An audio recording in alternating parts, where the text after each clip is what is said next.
ठीक है मलिक सईद, बहुत शुक्रिया। खबर है कि कराची में इलेक्शन कमीशन के दफ्तर के सामने बोल न्यूज से बातचीत के दौरान MQM कन्वीनर खालिद मकबूल सिद्दीकी का कहना था कि मुश्तरका जद्दोजहद अब आगे जारी रहेगी। इसी हवाले से मजीद बात करते हैं अली रजा से। अली बताइएगा क्या कहा खालिद मकबूल सिद्दीकी ने? मौजूद हैं इलेक्शन कमीशन के सामने और खालिद मकबूल सिद्दीकी इस वक्त यहाँ पर मौजूद हैं। हम इनसे बात करने की कोशिश करते हैं। कोशिश ये कर रहे हैं कि इस वक्त जो है एक खालिद भाई क्या समझते हैं धड़े जो हैं ये अब एक होने जा रहे हैं? ये मुख्तलिफ देखिए मुख्तलिफ जमातें हैं, वो कराची की मुश्तरका जद्दोजहद के लिए तैयार हो रही है, तो देखते हैं क्या आउटकम आता है।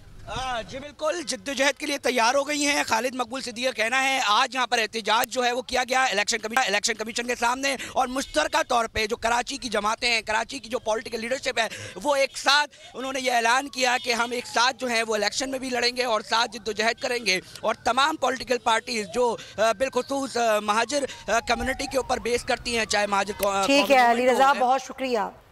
खाने